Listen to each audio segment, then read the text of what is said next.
Oui. Au cours d'une propagation du monde, tout mouvement subit une perturbation de la source, mais avec un retard. C'est-à-dire, pour qu'un point du milieu, oui, pour qu'un point du milieu de propagation soit affecté par la même perturbation, elle nécessite un temps. Ce temps-là, qu'on l'appelle retard par rapport à la source, comment peut-on le déterminer?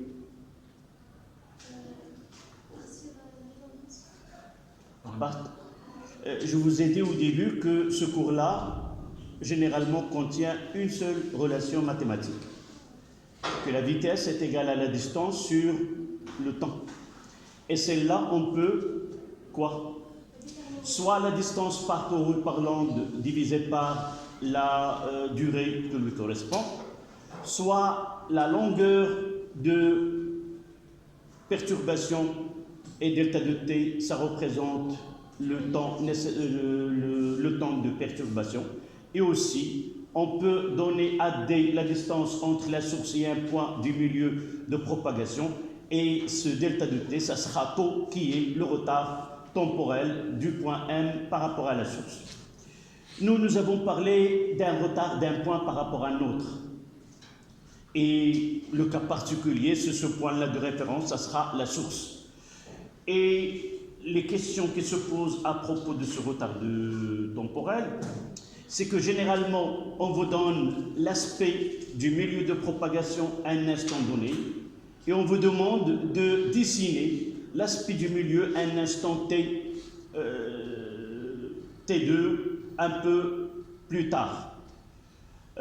Comme on peut demander un temps plus tôt, c'est-à-dire avant. Mais généralement, la plupart des questions, elles concernent de donner un temps un peu en retard par rapport à ce point-là.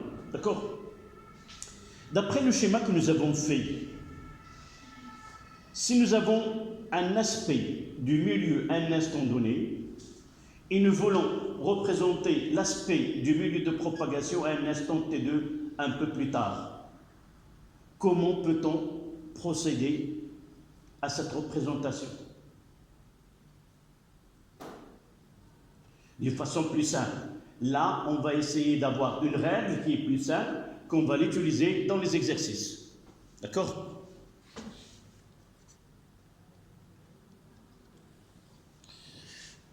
Comment? Oui. C'est bien en cours de perturbation que un point suivi le point qui a de présent.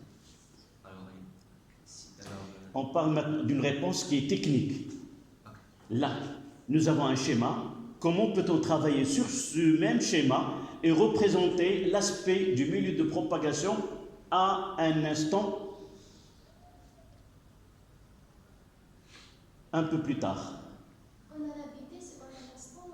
Vous avez le schéma devant vous.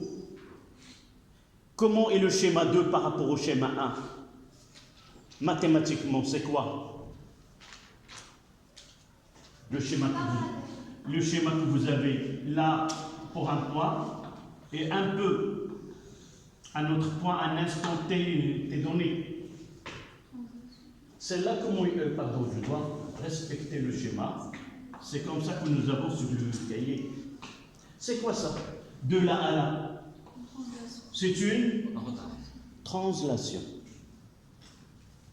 Donc, de là à là, c'est une translation.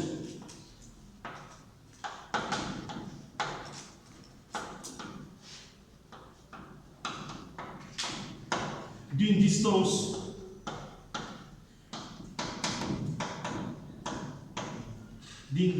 quoi? D. À quoi est égale cette distance-là? Là, c'est à l'instant T1. Et là, c'est à l'instant T2. C'est la distance D sur T2 moins T1. On va voir dans un exercice. V, c'est la vitesse. V, nous connaissons la vitesse. Nous avons les deux instants. Et on peut calculer la distance D. Et avec cette distance, chaque point doit être de là à là, c'est D. De là à là, c'est D. et de là à là, ça sera D. Je fais ce point, translation, un point ici, celle-là, là, et ainsi de suite, et je trace. D'accord? Là, ce point-là, si vous voulez, elle est en retard par rapport à celle-là, d'un retard taux qui est égal à T2 moins T1. D'accord? Maintenant, on va essayer de parler d'un autre côté de... J'ai dit au début que le problème que nous avons dans cette leçon, c'est que ce phénomène-là peut être suivi soit dans l'espace, soit dans le temps. Dans l'espace, c'est-à-dire lorsqu'on fait un schéma à un instant donné et on donne l'aspect du milieu de propagation, et sur ce milieu-là, on voit les points qui ont été déjà affectés et reviennent à leur position d'équilibre. On voit des points qui sont en mouvement au cours de cet instant-là. Et la troisième partie, ce sont des points qui attendent leur tour à être affectés par l'onde. D'accord? Donc pour nous, maintenant on va essayer de suivre dans le temps un point du milieu de propagation. On ne va pas suivre tous les points, mais on va s'intéresser à un point du milieu de propagation relativement à la source. D'accord? Comment? Vous voyez que lors d'un match de football, on utilise plusieurs caméras. Généralement, il y a toujours une qui prend le terrain tout entier, et dans ce terrain tout entier, on voit les deux équipes, tous les intervenants dans ce match, des arbitres ou autres, même une partie de spectateurs. Lorsqu'on prend une photo, ça donne l'aspect de terrain à un instant donné. On voit comment les joueurs sont répartis, lequel a la balle et ainsi de suite. Mais dans certains cas, c'est toujours, on utilise des caméras individuelles. Un joueur donné qui est connu par, c'est une star, où elle fait des mouvements qui sont spectaculaires, on lui donne une caméra qui va le suivre. Donc on ne va pas suivre le terrain tout entier lors de la séance d'analyse du match entre les deux mi-temps. On peut passer des images qui s'intéressent à un seul joueur. Donc là, on étudie, si vous voulez, l'évolution de ce joueur-là au cours de temps. Quand est-ce qu'il a reçu la balle, quand est-ce qu'il court, et ainsi de suite. De la même façon ici, le terrain qui est l'aspect ondulatoire, c'est le schéma que nous traçons en fonction de x. Lorsqu'il y a y en fonction de x, ça donne l'aspect du milieu de propagation, c'est l'image du terrain tout entier. Mais là, on va essayer de voir, par exemple, suivre un joueur donné x.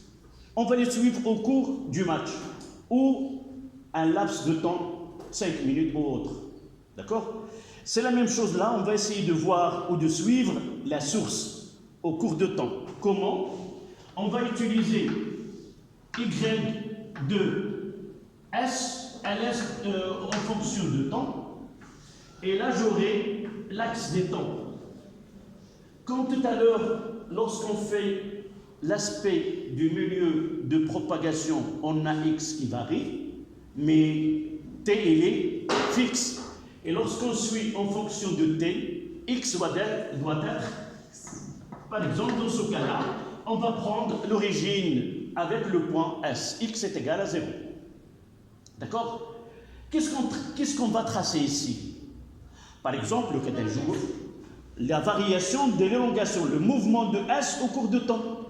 Par exemple, ce joueur-là, au début, il était immobile, il a couru vers la droite, il a couru vers la gauche, il a monté vers le haut pour essayer de trapper une balle, et ainsi de suite. Donc, ce mouvement au cours de temps, on va l'enregistrer sous forme d'une fonction. Par exemple, supposons que nous avons une source d'énergie qui va donner à la source cette forme-là. C'est la forme la plus simple, la plus facile.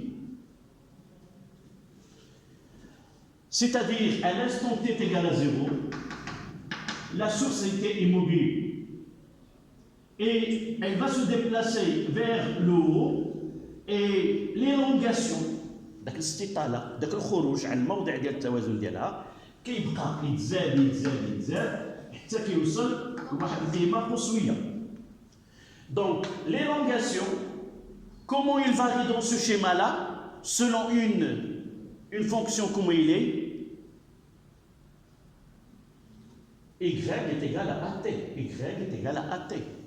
D'accord? Puis, il va s'arrêter lorsqu'il arrive à ce point qu'on va appeler une amplitude maximale, c'est A, et il va revenir.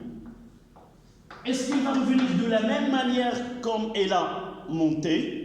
Il suffit de connaître les coefficients directeurs de ces deux droites. S'ils ne sont pas les mêmes, donc ils ne reviennent pas les mêmes. Ou tout simplement, il suffit de comparer ce delta T1 et ce delta T2. S'ils ont les mêmes durées, ils montent en 2 secondes et descendent en 2 secondes, on peut avoir, ça dépend du schéma. Mais n'oubliez pas que le point S, il ne se déplace pas, il a un mouvement dans ce cas-là vertical. Voilà en fonction du X, et voilà S, il monte et il descend. Il n'y a pas un déplacement horizontal, vertical, on considère que c'est une onde qui est transversale.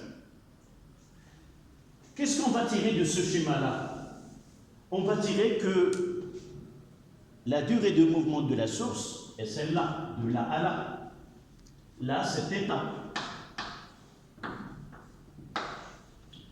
θ, c'est quoi? Durée de perturbation.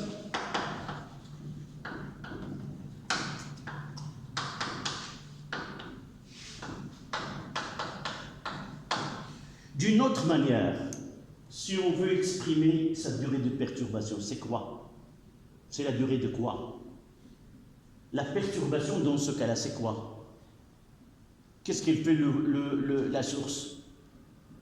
Un mouvement. Donc on peut dire, au lieu de dire durée de perturbation, on peut dire la durée de mouvement du point S. Donc, de l'instant où il commence à se mouvoir vers le haut et revenir, il va demander un temps, par exemple 3 secondes, qu'on va voir dans un exercice. La phrase que tu viens de dire, s'il te plaît, tu l'as redit une deuxième fois. Chaque point subissent la même perturbation de la source, mais avec un retard. Avec un retard. Prenons un point, laissons le retard à part.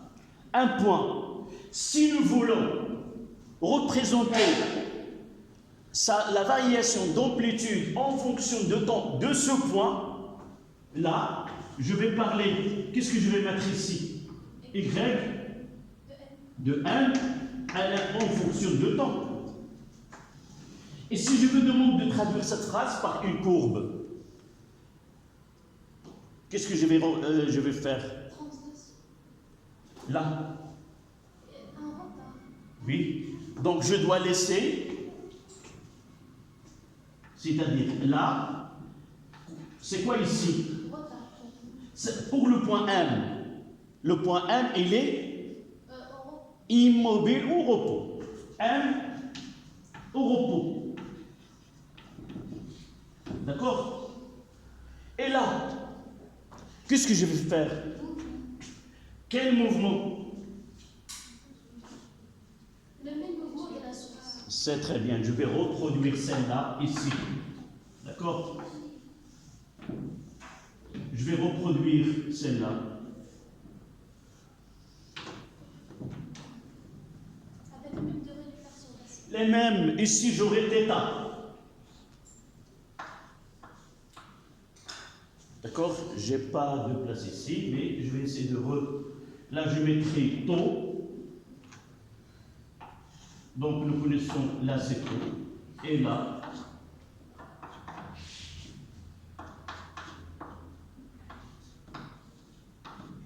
c'est θ. Et n'oublions pas de mentionner ici le temps. D'accord? Donc, ce qui se passe à la source, elle va être en tout point du milieu de propagation, mais avec un retard θ. Elle garde la même A ici. Pourquoi nous avons dit dans un milieu qui est homogène et plus non amorti. Comment apparaîtra l'amortissement ici? L'amplitude, il va diminuer. Du fait de quoi? L'énergie, comment il est? Nous avons utilisé l'année dernière un terme. L'énergie ne se conserve pas.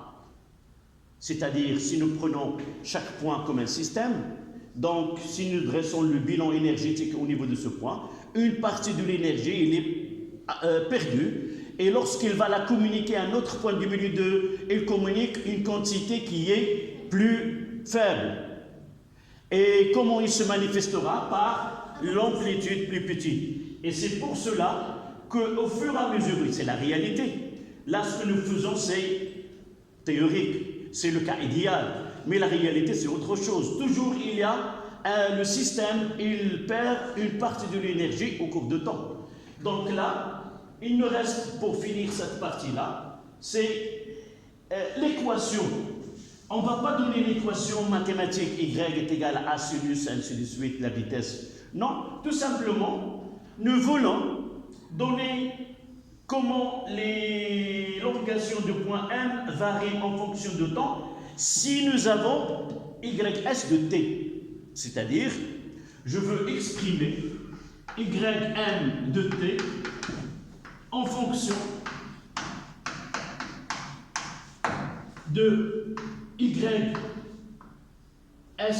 t et quoi d'autre? Et de taux. Parce que le lien entre les deux, c'est ce retard θ. Comment peut-on aboutir à cette relation? Oui. D'abord, on doit partir de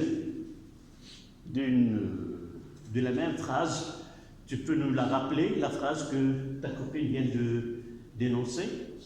Chaque point du milieu de propagation, oui, subit la même perturbation, même mouvement que la source, mais avec un retard. C'est-à-dire, on peut commencer par y de m à un instant t, c'est ys de ts, sauf il faut essayer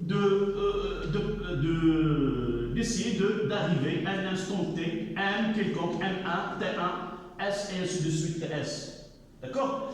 Donc, d'abord, il y a une distance entre m et s. Donc, je peux écrire que xs est égal à v fois ts. Mais dans ce cas-là, xs est égal à 0 et ts est égal à 0 comme choix arbitraire. Et le point m d'abscisse x est égal à v fois t fois t. D'accord? Si je prends x moins, là c'est 1 et là c'est 2, x moins xs est égal à quoi?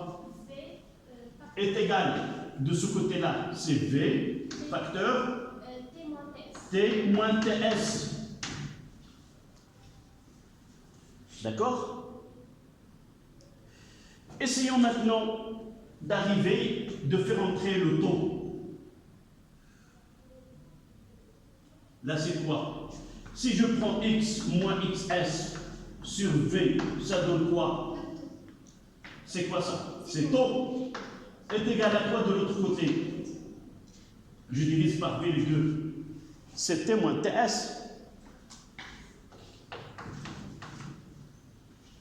D'accord? Si je vais essayer d'arriver à l'expression de ts. ts est égal à quoi? Je vais faire passer ts de ce côté-là et taux de l'autre côté. Sans oublier que je dois changer de signe. Donc ts est égal à t moins taux. Moins tout. Et je vais revenir à cette équation-là, l'équation, la A, et je vais écrire Y, ce qui se passe en M, un instant T égale à YS, entre parenthèses, T moins taux. Voilà. Voilà l'équation de mouvement d'un point du milieu de propagation en fonction de mouvement de la source et de taux. Comment on va trouver ceci dans les exercices? Généralement, comme question du baccalauréat, on peut trouver une telle question dans question à choix multiple. On vous donne y de m est égal à y de s, t plus taux, y de s est égal à taux, t moins taux, ou t plus t sur 2, et ainsi de suite. Donc, la notion, ce moins-là qui est ici, c'est-à-dire ce qui se produit en m, est un retard de taux par rapport à S. Donc, se produit en S, et un peu plus tard, il se produira en un point M du milieu de propagation. D'accord? Essayez de prendre là, sous le titre de retard entre un point du milieu et la source. Ici, retard entre un point du milieu et la source.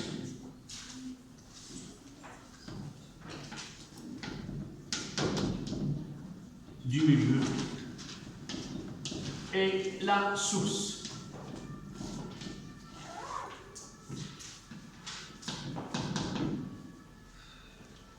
Une petite remarque qu'on peut avoir dans un exercice où xs n'est pas égal à 0. Ce sont des choix arbitraires.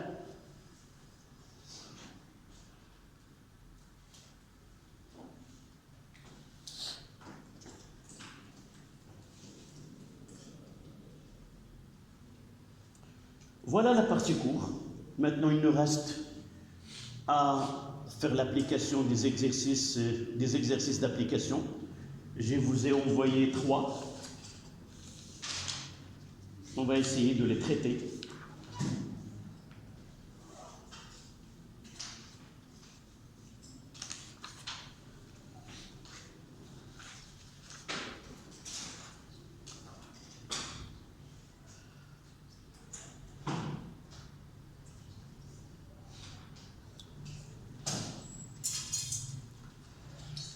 Cette année, parmi les outils que vous allez utiliser, c'est votre portable.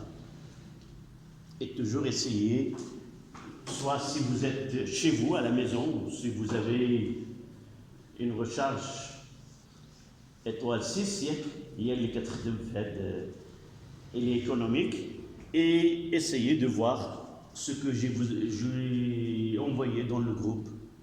D'accord? Mais après, par exemple, on peut faire une série, non pas numérique, mais en papier, après 2 leçons.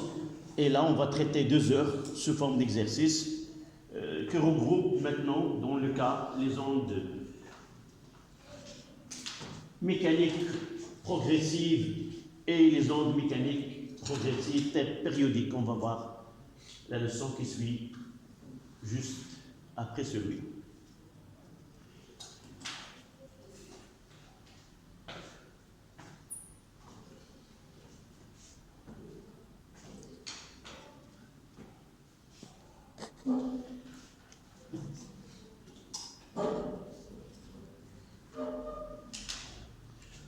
Là donc, on aura exercice d'application.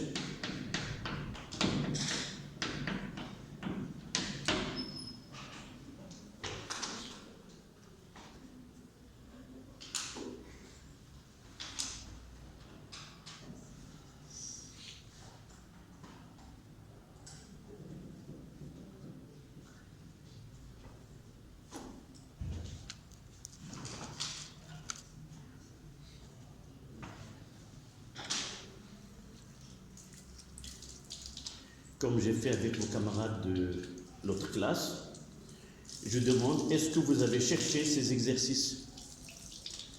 Vous avez tenté? Oui? Participe mauvaise.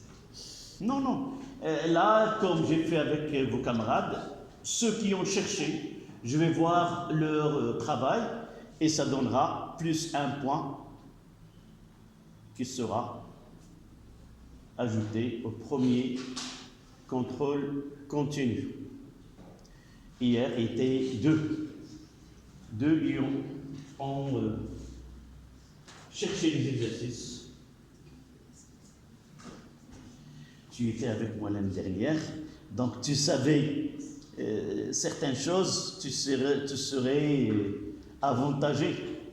Mais je le dis à tout le monde, parfois je donne des exercices et à l'improviste, je vais demander est-ce que vous avez cherché, est-ce que vous avez fait comme ça, ou je pose des questions d'ordre général. Un phénomène donné, je demande de chercher ce phénomène-là et par la suite, je vais essayer de chercher si quelqu'un a travaillé sur le thème que je vous ai demandé. D'accord? Donc, on passe à l'exercice, à l'application 1. Ça y est, je peux effacer? Un petit peu.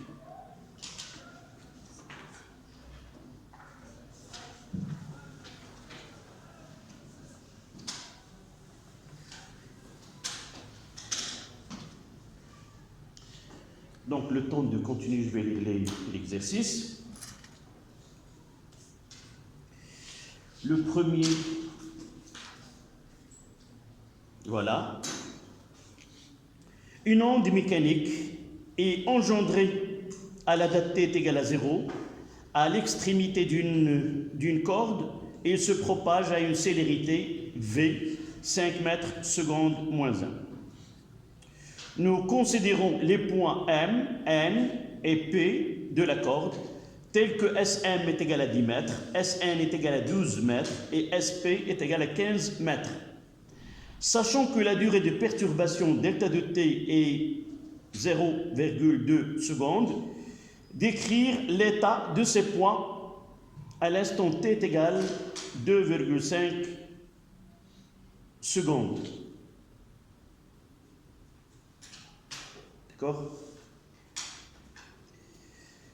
Généralement en physique, dans certains cas, il vaut mieux d'utiliser un schéma pour faciliter la compréhension de la question et aussi faciliter la réponse. Là, on a parlé d'une corde. Dans cette corde, oui, tu me rappelles, tu me montres ce que tu as fait pour ne pas oublier.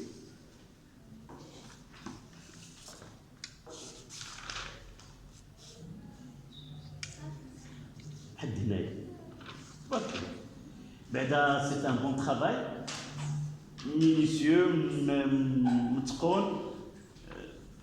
c'est pas sûr. Ça, c'est le cahier de recherche, c'est très bien. Donc, rappelle-moi, lorsqu'on je vous rends vos copies de prochain contrôle continu. Bon.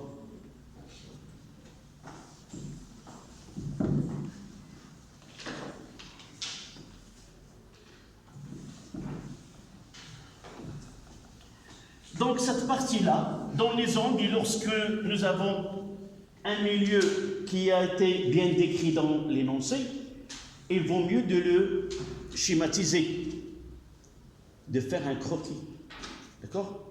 Et d'essayer de placer les points qui ont été cités dans l'exercice. Et par la suite, essayez de travailler sur ce schéma-là et ça vous aide à répondre aux questions, d'accord? Donc, qu'est-ce qu'on va faire? Ils nous ont parlé d'une corde. Donc, là, c'est exercice numéro 1. Voilà Je vais essayer de faire une échelle. Au moins j'aurai 15. Là c'est 1, 2, 3. Vous avez sur le cahier des carreaux, ça facilite 1, 2, 3, 4, 5, 6, 7, 8, 9, 10.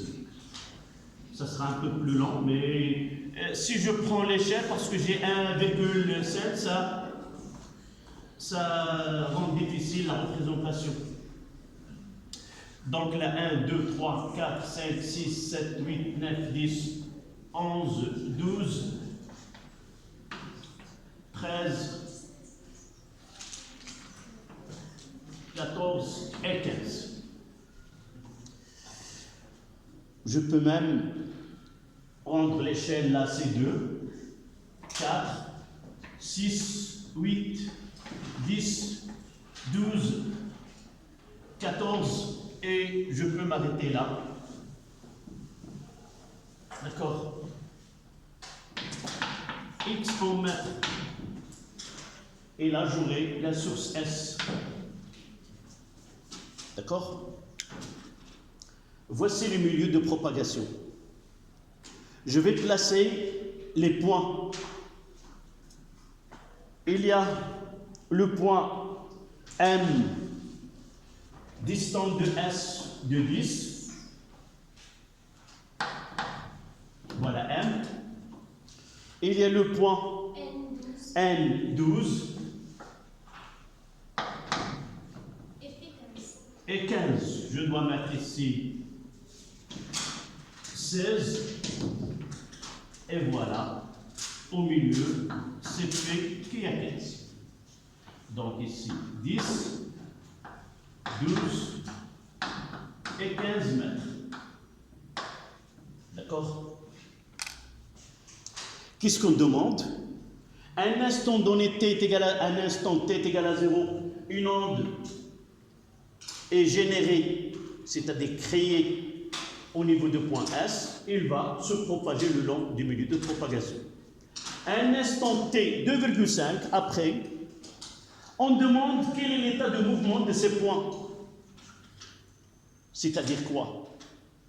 Est-ce que ces points sont en mouvement, sont immobiles? Est-ce qu'ils sont déjà affectés par l'onde ou ils attendent que l'onde va les affecter? D'accord? Pour répondre à cette question, qu'est-ce que nous devons connaître? Maintenant, on va mettre le T. T est égal à 2,5 secondes. Il suffit de représenter l'aspect du milieu de propagation à l'instant T est égal à 2,5. Ça veut dire quoi? Chercher? Non. D'abord, il y a une onde. Et cette onde, il a une perturbation, il a une longueur. Donc, je dois obligatoirement mentionner sur le milieu de propagation quoi? Le front d'onde. Et essayer de voir la longueur de cette déformation. Le début de l'onde et la fin de l'onde. Et j'ai le droit de le mettre comme je veux. Soit comme ça, une perturbation. D'accord? Donc, quelle est la phrase que je dois écrire là? Déterminons quoi? Déterminons l'abscisse de front d'onde à l'instant t est égal à 2,5. D'accord? Donc, petit a, ou la première là, déterminons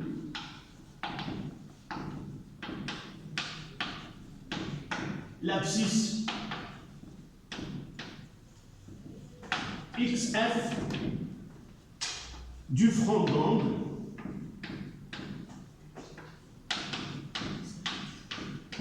à t égale 2,5 secondes. Quelle est cette relation que je vais écrire? XF est égal à V fois T. V c'est donné, c'est 5 fois 2,5, ça donne c'est 10 et c'est 12,5. 12,5.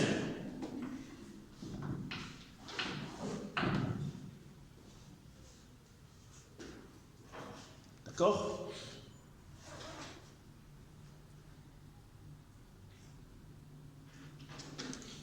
Donc, avec une couleur,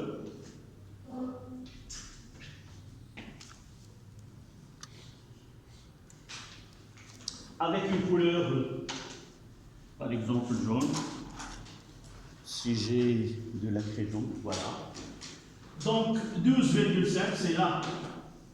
Là c'est 14, là c'est 13, là, ici. Là ça sera 13 et là ça sera 12. Là c'est F. D'accord? C'est pour cela tout à l'heure j'ai pris à une échelle qui est plus grande afin de voir vraiment faciliter la représentation de F. Donc, il me reste quoi? Deuxième point, c'est quoi? Non. Là, vous voyez que l'onde, là, est-ce que N et M sont en même temps affectés ou non? Est-ce que ces points, l'onde, elle est là? Donc, je dois connaître quoi? La durée de perturbation. La durée est donnée. Je représente en fonction du X la longueur de la perturbation. Donc là, déterminant la longueur L de la perturbation.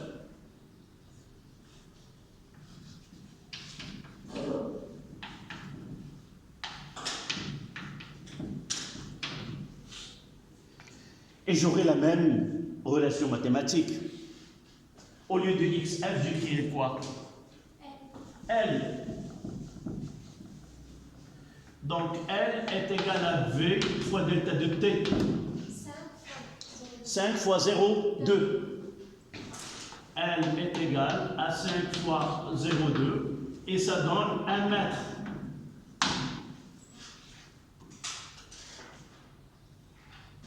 Donc je compte à partir de F vers l'arrière 1 mètre, c'est-à-dire 12, là, si vous voulez, la fin de perturbation. Donc, la fin de la perturbation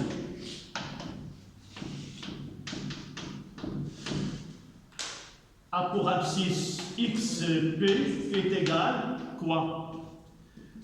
12,5 moins 1.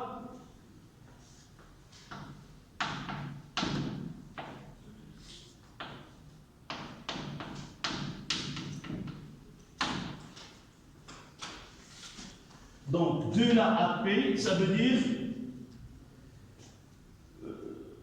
11, voilà 10, voilà 11, 11,5. Ça sera là.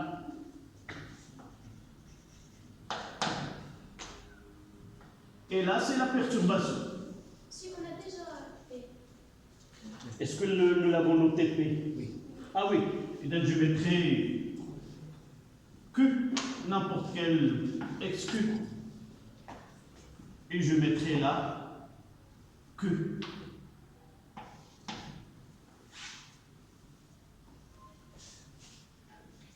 Vous pouvez la mettre comme vous voulez, la perturbation. Le plus simple, c'est de le mettre comme ça.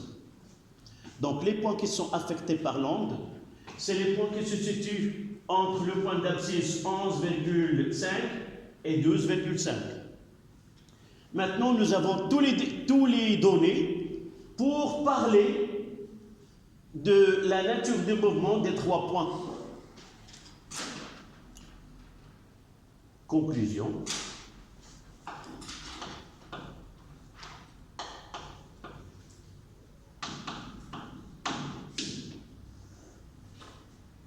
Une fois que je représente l'onde, qu'est-ce que je vais dire?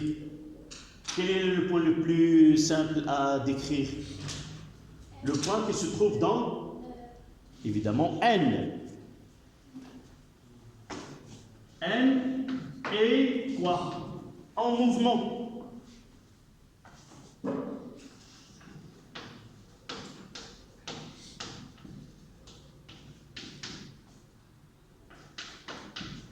D'après le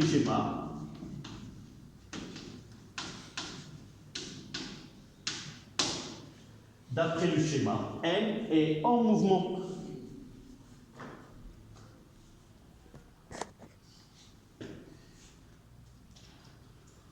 M est d'abord comment il est? Immobile. M est immobile. On ajoute une autre qualification. La perturbation a dépassé ce point.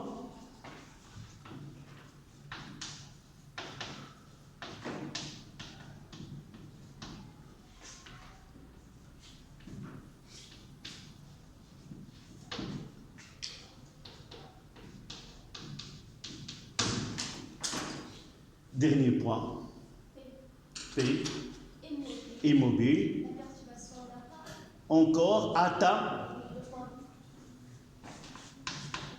P est immobile. Virgule. La perturbation. C'est exact. La perturbation n'a pas encore atteint ce point. Voilà la façon avec laquelle on doit répondre à une telle question. Vous voyez que la question, c'est un exercice. Il a une question qui n'est pas simple. C'est une question qui est composée. C'est une question qui nécessite de procéder par un plan, si vous voulez, d'action. Pensez d'abord comment, ce qu'on appelle, ce sont des questions de type C. Elle utilise les mathématiques, elle utilise un procédé logique de suivi, c'est-à-dire faire un schéma, préparer des données qui seront utiles pour qualifier le mouvement de ces points-là. Dans certains cas, il y a des questions qui sont simples, mais là, cette application, tout l'exercice repose sur une seule question, qui est une question composée.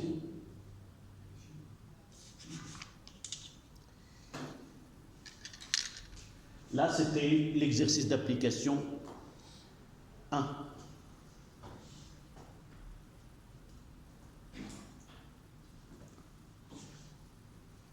On passe au suivant.